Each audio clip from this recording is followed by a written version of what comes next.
Hey guys, எல்லாரும் எப்படி இருக்கீங்க? நம்ம யூஸ் பண்ணக்கூடிய எல்லா சோஷியல் மீடியாவையும் நம்மள தவிர வேற யாருமே ஓபன் பண்ணிர கூடாது அப்படிங்கிறதுக்காக யூஸ் பண்றது தான் இந்த ஒரு பூட்டு செகண்ட் ஸ்டெப் வெரிஃபிகேஷன். இந்த பூட்டுக்கான சாவி அப்படிங்கிறது நம்ம கிட்ட தான் இருக்கு. 1 2 இல்ல, கிட்டத்தட்ட 5 சாவி நம்ம கிட்ட இருக்கு. இவ்ளோ சாவி வச்சிருந்தோம், கடைசில அதை உங்களால ஓபனே பண்ண முடியாது அப்படின்னு சொன்னா நம்புவீங்களா? எஸ், ரீசெண்ட் டைம்ஸ்ல பாத்தீங்க அப்படின்னா சோஷியல் மீடியால நிறைய பேர் கதறது இந்த ஒரு விஷயம் தான். பிகாஸ் செகண்ட் ஸ்டெப் வெரிஃபிகேஷன் போட்டிருக்கேன், எல்லாமே கொடுக்குறேன், பட் என்னால் வந்து என்னோட இமெயிலை ரெக்கவரும் பண்ண முடியல, ஓப்பனும் பண்ண முடியல அப்படிங்கிறது தான் சேம் ப்ராப்ளம் நானும் ஃபேஸ் பண்ணேன். இதுக்கு சொல்யூஷன் கிடையாதா அப்படின்னு கேட்டிங்கன்னா என்கிட்ட ஒரு ஐடியா இருக்குது. ஸோ அந்த மெத்தட் ஃபாலோ பண்ணிங்க அப்படின்னா கண்டிப்பாக நீங்களுமே சேஃபாக உங்களுடைய இமெயில் ஐடியை எவ்வளோ நாளுக்குனாலும் யூஸ் பண்ணலாம். என்னென்னு பார்த்துருவோமா? நீங்கள் பார்த்துட்டு இருக்கிறது பிளானட் ஆஃப் மைனா, நான் உங்கள் மைனா. ஸோ வாங்க என் கூட சேர்ந்து பறக்கலாம்.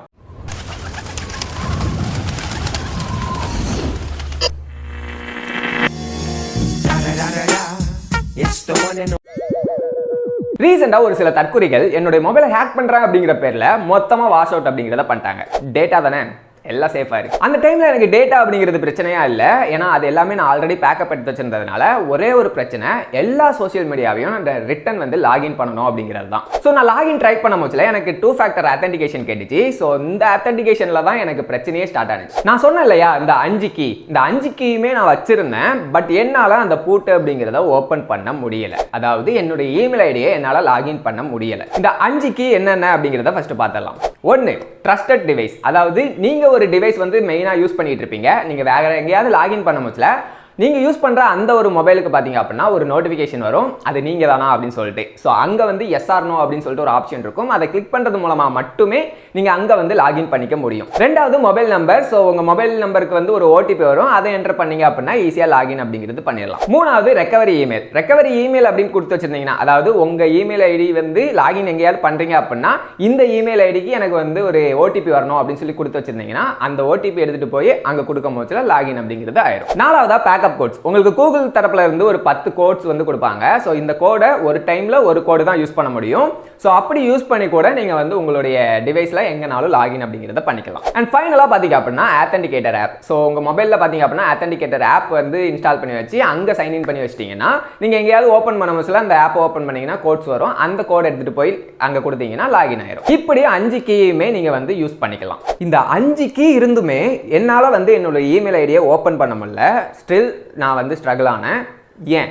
ஃபர்ஸ்ட் கீ பாத்தீங்க அப்படின்னா ட்ரஸ்டட் டிவைஸ் தான். ஸோ ட்ரஸ்டட் டிவைஸ் அப்படிங்கிறது என்னுடைய மெயினா இருந்தது அந்த வாஷ் அவுட் ஆன அந்த ஒரு மொபைல் தான். ஸோ அந்த மொபைலே பாத்தீங்க அப்படின்னா அங்க வாஷ் அவுட் ஆகிருக்கும் போதுல அந்த கீ அப்படிங்கிறத என்னால் யூஸ் பண்ண முடியாது இல்லையா? ஸோ அது முடிஞ்சது. ரெண்டாவது மொபைல் நம்பர். மொபைல் நம்பருக்கு ஓடிபி எல்லாமே கரெக்டாக தான் வந்துச்சு, பட் நான் ஓடிபி என்டர் பண்ண போதுல எனக்கு வந்து நீங்க அனானிமஸா எங்கேயோ லாகின் பண்றீங்க அப்படின்னு சொல்லிட்டு ஒரு எரர் வந்துச்சு. ஸோ ட்ரை அனதர் வே அப்படின்னு சொல்லிட்டு ஒரு ப்ராம்ப்ட்டும் காமிச்சிச்சு. ஒய் இந்த எரர் வந்துச்சு அப்படின்னு கேட்டிங்கன்னா, சேம் மொபைல் தான் நான் யூஸ் பண்ணிட்டு இருக்கேன், பட் அதே மொபைலில் ப்ராம்ப்ட்டும் காமிக்குது அப்படிங்கும் போதுல இந்த மொபைலை யாரோ காப்பி எடுத்து அங்கே லாகின் பண்ணுறாங்க அப்படிங்கிற மாதிரி ஒரு பேஸில் அந்த செக்யூரிட்டி வந்து ஒர்க் ஆனிச்சு. ஸோ அதனால தான் பார்த்தீங்க அப்படின்னா அது ஒரு இல்லீகல் ஆக்டிவிட்டி அப்படிங்கிறதுக்காக நீங்கள் ஓடிபி கொடுக்கக்கூடாது அப்படின்னு சொல்லிட்டு அந்த ஒரு இடத்துல எனக்கு வந்து ஸ்ட்ரகிள் ஆனிச்சு. மூணாவது பேக்கப் கோட்ஸ். பேக்கப் கோட்ஸ் அப்படிங்கிறத நான் எடுத்து வச்சிருந்தேன், பட் எங்க வச்சிருந்தேன் அப்படின்னு கேட்டீங்கன்னா ஸ்கிரீன்ஷாட் எடுத்து சேஃபா இப்போ எந்த ஒரு இமெயில் ஐடியை நான் லாகின் பண்ணணும்னு நினைக்கிறேனோ அந்த இமெயில் ஐடியில் நான் வச்சிருந்தேன். ஸோ அதனால பார்த்தீங்க அப்படின்னா அதுவுமே ஒர்க் அவுட் ஆகலை. நாலாவதா ஆத்தென்டிகேட்டர் ஆப். ஆத்தென்டிகேட்டர் ஆப்பை பார்த்தீங்க அப்படின்னா சேம் டிவைஸில் தான் நான் இன்ஸ்டால் பண்ணி வச்சிருந்தேன். அந்த டிவைஸை ஓப்பன் பண்ணோம் அப்படின்னா அதுதானே தேவை. ஸோ அதுவுமே ஒர்க் அவுட் ஆகலை. அண்ட் ஃபைனலாக ரெக்கவரி இமெயில். ரெக்கவரி இமெயிலும் என்கிட்ட இருந்துச்சு, பட் அந்த இமெயில் ஐடியை ஓப்பன் பண்ணுறதுக்கு கோடு எங்கே போகும் அப்படின்னா இப்போ நான் ஓப்பன் பண்ண ட்ரை பண்ணுறேன் இந்த இமெயில் ஐடிக்கு தான். ஸோ நான் எந்த மொபைல் நம்பருமே அந்த ரெக்கவரி இமெயிலுக்கு கொடுத்து வைக்காததுனால அந்த ரெக்கவரி இமெயிலையும் என்னால் ஓப்பன் பண்ண முடியல, அண்ட் சேம் டைம் இதையும் என்னால் ஓப்பன் பண்ண முடியல. ஸோ இந்த மாதிரி என்னோட இமெயில் ஐடியை கடைசி வரைக்கும் ஓப்பன் பண்ண முடியாமையே போயிடுச்சு. ஃபைனலாக ஓப்பன் பண்ணிட்டீங்களா ப்ரோ அப்படின்னு கேட்டிங்கன்னா, எஸ் ஓப்பன் பண்ணிட்டேன். ரீசன் என்னன்னா எனக்கு வீட்டில் வந்து சிஸ்டம் இருக்குது. ஸோ சிஸ்டம் நான் ஆல்ரெடி லாகின் பண்ணி வச்சிருந்ததுனால அங்கேருந்து என்னுடைய பேக்கப் கோட்ஸ் எடுத்து நான் ஈஸியாக வந்து ஓப்பன் அப்படிங்கிறத பண்ணிட்டேன். ஓகே, எனக்கு சிஸ்டம் இருந்ததுனால நான் வந்து ஓப்பன் பண்ணிட்டேன், இல்லாத பட்சத்தில் எப்படி ஓப்பன் பண்ணுறது? சேம் ப்ராப்ளம் பார்த்தீங்க அப்படின்னா நிறைய பேர் ஃபேஸ் பண்ணாங்க. ரீசெண்ட் டைம்ஸில் என்கிட்ட நிறைய பேர் வந்து என்னுடைய மெயில் ஐடி இந்த மாதிரி ஓப்பன் பண்ண முடியல, ஃபர்கட் கொடுத்தாலும் அதை வந்து ரெக்கவர் பண்ண முடியல, என்ன பண்ணுறது அப்படின்னு சொல்லி கேட்டிருந்தாங்க. நானுமே ட்ரை பண்ணி பார்த்தேன், எந்த ஒரு ரெஸ்பான்ஸுமே கிடையாது. அத்தென்டிகேஷன் கோட் வருது அண்டு ப்ராம்ப்ட் வருது, எல்லாமே வருது, பட் ஸ்டில் நீங்கள் அனானிமஸாக எங்கேயோ யூஸ் பண்ணுறீங்க, அதனால ஓப்பன் பண்ண முடியாது அப்படின்னு சொல்லிட்டு கொடுத்துருது. ஸோ இந்த மாதிரி பிரச்சனையால் நிறைய பேர் அவங்களுடைய இமெயில் ஐடி அப்படிங்கிறத தொலைச்சிட்டு நிற்கிறாங்க. இது எந்த மாதிரி டைமில் அஃபெக்ட் ஆகும் அப்படின்னு கேட்டிங்கன்னா, உதாரணத்துக்கு உங்கள் மொபைல் வந்து காணாமல் போகுது இல்லை உடஞ்சே போயிடுது அப்படின்னு வச்சுக்கிடுவோமே. ஸோ அந்த டைமில் இந்த கீஸ்லாம் நீங்கள் யூஸே பண்ண முடியாது. ஏன்னா இப்போ ஒரு மொபைல் தொலைஞ்சு போகுது அப்படின்னா உங்களுக்கு ஃபஸ்ட்டு ட்ரஸ்டட் டிவைஸ் அது அந்த மொபைல் தான் போயிடுச்சு. ரெண்டாவது மொபைல் நம்பரும் அந்த மொபைல்குள்ளே தான் இருக்குது, அதுவும் போயிடுச்சு. மூணாவது பார்த்தீங்க அப்படின்னா பேக்கப் கோட்ஸ், அது நம்ம எங்கே வச்சுருப்போம் நமக்கே தெரியாது. மேபி அந்த மொபைலில் இருந்துச்சு அப்படின்னா கூட மொபைல் போயிடுச்சு. நாலாவது பார்த்தீங்க அப்படின்னா ரெக்கவரி இமெயில், அது ரேராக தான் நம்மளே கொடுத்து வைப்போம், அது எங்கே இருக்குன்னு யாருக்கும் தெரியாது. ஸோ அதையும் விட்டுருங்க. அண்ட் அஞ்சாவது பார்த்தீங்க அப்படின்னா ஆத்தென்டிகேட்டர், அதுவும் அந்த மொபைல்குள்ளே தான் இருக்குது, காணாமல் போயிடுச்சு. ஏண்டா இதில் வேறு நீங்கள் ஃபைண்ட் மை டிவைஸ்னு ஒன்று கொடுத்து அந்த டிவைஸ் மூலமாக உங்கள் மொபைலை கண்டுபிடிங்க அப்படி வேறு கொடுக்குறீங்க. Google, I am very disappointed. ரொம்ப வேக்குது கைஸ்.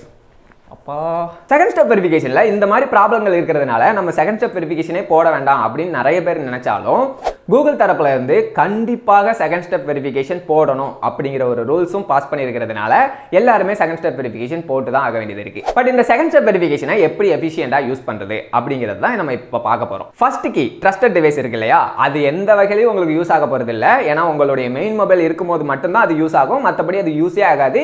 ஸோ அதை ஓரம் கட்டி தள்ளிடுவோம். ரெண்டாவது மொபைல் நம்பர் கொடுக்கும் போதுல உங்களுடைய மொபைல் நம்பர் மட்டும் இல்லாமல் வீட்டில் அப்பா அம்மா அவங்க 2 பேரும் மொபைல் நம்பர் வச்சிருப்பாங்க இல்லையா, அந்த மொபைல் நம்பரையும் சேர்த்து கொடுத்துக்கோங்க. ரீசன் எதுக்காக அப்படின்னு பார்த்தீங்கன்னா, நம்ம கூட இன்கேஸ் மொபைல் நம்பரை மாற்றுவோம் இல்லை அப்படின்னா மொபைல் தொலைஞ்சு போகும் போதுல அந்த மொபைலோட சேர்ந்து அந்த இதுவும் போயிடும் இல்லையா நம்பரும். ஸோ அப்படிங்கும் போதுல உங்கள் வீட்டில் இருக்கக்கூடிய பெரியவங்க நம்பர் எப்போவுமே மாறாமல் இருக்கும் அப்படிங்கிறதுனால ஓடிபி அப்படிங்கிறத நீங்கள் அங்கேருந்து எடுத்துக்க முடியும். ஸோ அது கொஞ்சம் ஈஸியாக இருக்கும். மூணாவதா பேக்கப் கோட்ஸ் அப்படிங்கிறது வந்து 10 தான் கொடுப்பாங்க. பட் இந்த 10மே ரொம்ப எஃபிஷியன்டானது. இதை எப்படி யூஸ் பண்ணலாம் அப்படின்னு கேட்டிங்கன்னா, ஸ்க்ரீன்ஷாட் எடுத்தோ இல்லை வேறு எதுலையோ எழுதி வச்சோ அந்த மாதிரி பண்ணாமல் ஜஸ்ட் ஒரு பேப்பரில் என்னென்ன கோட்ஸ்லாம் இருக்கோ அதெல்லாம் எழுதி உங்களுடைய பர்ஸ் இருக்கு இல்லையா, அந்த பர்ஸில் எப்போவுமே வச்சுக்கோங்க. எப்போவுமே நம்ம கூட பர்ஸ் அப்படிங்கிறது எப்போவுமே இருக்கும். ஏன்னா credit cards, debit cards, Aadhaar card and PAN card அப்படின்னு சொல்லிட்டு எல்லாத்தையுமே பர்ஸில் வச்சுருப்போம். மணி முத கொண்டு பர்ஸில் தான் வச்சுருப்போம். ஸோ அப்படிங்கும் போதுல பர்ஸை வந்து நம்ம என்றைக்கும் மறந்து வச்சுட்டும் போக மாட்டோம் அண்டு எதுவும் இது பண்ண மாட்டோம். அண்ட் மொபைலே இல்லாத இடத்துல கூட நீங்கள் அந்த பேக்கப் கோடு யூஸ் பண்ணி நீங்கள் வந்து ஓப்பன் பண்ணிக்க முடியும். ஸோ அதனால தான் சொல்கிறேன், பேக்கப் கோடு இஸ் பெஸ்ட்டு ஒரு செகண்ட் ஸ்டெப் வெரிஃபிகேஷன் அப்படின்னு தான் நான் சொல்லுவேன். அதனால் அந்த 10 கோடை எடுத்து நீங்கள் எழுதி வச்சுக்கோங்க, பர்ஸில் வச்சுக்கோங்க. That very useful. ஒரு வேளை 10 கோடு தீர்ந்துருச்சு அப்படின்னா ரீஜென்ரேட் பண்ணி இன்னொரு 10 கோடுமே நீங்கள் எடுத்துக்க முடியும். அப்படிங்கிறதுனால one of the best security அப்படின்னு கேட்டிங்கன்னா இந்த பேக்கப் கோட்ஸ் தான். அண்ட் உங்கள் வீட்டில் வேறு ஏதாவது டிவைஸ் இருந்துச்சு அப்படின்னா அதில் ஆத்தென்டிகேட்டர் கோடை வந்து யூஸ் பண்ணிக்கலாம். பட் அது வந்து எல்லா இடத்துலையுமே யூஸ் ஆகுமான்னு கேட்டிங்கன்னா கிடையாது. பிகாஸ் உங்களுடைய மொபைலில் நீங்கள் ஆத்தென்டிகேட்டர் கோடு யூஸ் பண்ணுறீங்க அப்படின்னா மட்டும்தான் வேறு எங்கேயாவது போய் நீங்கள் லாகின் பண்ண முடியல உடனே பார்க்க முடியும். இல்லை அப்படின்னா வீட்டுக்கு கால் பண்ணி அந்த டிவைஸில் கொஞ்சம் பார்த்து சொல்லேன் அப்படின்னு சொல்லி கேட்க வேண்டியிருக்கும். அது வேஸ்ட். அண்ட் ரெக்கவரி இமெயிலும் அதே மாதிரி தான். உங்கள் டிவைஸ்லேயே அந்த ரெக்கவரி இமெயில் இருந்தால் மட்டும்தான் உங்களுக்கு யூஸ்ஃபுல். அப்படி இல்லாத பட்சத்தில் கால் பண்ணி யார்ட்டையாவது கேட்குற மாதிரி இருக்கும். ஸோ அதுவுமே வேஸ்ட் தான். ஸோ எனக்கு தெரிஞ்சு 2 பெஸ்ட்டான ஐடியா அப்படின்னா backup codes and mobile number பார்த்தீங்க அப்படின்னா உங்கள் அப்பா அம்மா அவங்களுடைய மொபைல் நம்பர் வந்து கொடுத்து வச்சுக்கோங்க. இந்த 2ம் கண்டிப்பாக ஹெல்ப்ஃபுல்லாக இருக்கும். ஓகே கைஸ், செகண்ட் ஸ்டெப் வெரிஃபிகேஷனில் நான் ஃபேஸ் பண்ண இஷ்யூ இதுதான். ஸோ இதுக்கப்புறம் நானுமே எல்லாத்தையுமே மாற்றிட்டேன். நீங்களும் இந்த வீடியோ பார்த்து முடிச்சுட்டு கண்டிப்பாக உடனே போய் சேஞ்ச் பண்ணிடுங்க. எதெல்லாம் சேஞ்ச் பண்ணணும்னு தெரியும்ல. ரெக்கவரி ஃபோன் நம்பர் பார்த்தீங்க அப்படின்னா உங்கள் அப்பா மொபைல் நம்பர் இல்லை அம்மா மொபைல் நம்பர் கொடுத்துக்கோங்க. அண்ட் பேக்கப் கோட்ஸ் அப்படிங்கிறத எடுத்து எழுதி உங்கள் பர்ஸில் வந்து வச்சுக்கோங்க. ஸோ இது 2மே ரொம்ப முக்கியமான ஒரு விஷயம். இதை பண்ணாமல் விட்டீங்க அப்படின்னா ஃப்யூச்சரில் நான் எப்படி, அதாவது யூடியூப் வீடியோ போகிற நானே இவ்வளோ ஸ்ட்ரகிள் ஆகிறேன் அப்படின்னா கண்டிப்பாக உங்களுக்கு ரொம்ப ஸ்ட்ரகிள் ஆகும். இமெயில் ஐடி ரொம்பவே முக்கியமானது. இப்போவும் நான் அதை தான் சொல்வேன், எப்போவும் அதை தான் சொல்வேன். அந்த ஒரு இது இருந்துச்சு அப்படின்னா எப்படி என் மொபைலை ஈஸியாக வாஷ் அவுட் பண்ணாங்களோ அந்த மாதிரி உங்கள் மொபைலையும் வாஷ் அவுட் பண்ண முடியும், ஒட்டு கேட்க முடியும், என்ன வேணா பண்ண முடியும். ஒரு ஹேக்கிங் நடக்குது அப்படின்னா அந்த ஹேக்கிங்க்கு ஒரு துருப்புச்சீட்டு இமெயில் ஐடி தான். ஸோ அதை என்றைக்குமே விட்டு கொடுத்துறாதீங்க. இன்னொரு நல்ல வீடியோவில் பார்க்கலாம். அண்ட் உங்கள் ஃப்ரெண்ட்ஸுங்கள் எல்லாத்துக்கும் ஷேர் பண்ணிட்டு வீடியோ பிடிச்சிருந்துச்சுன்னா ஒரு தம்ஸ் அப் பண்ணிட்டு போயிருங்க. பாய்.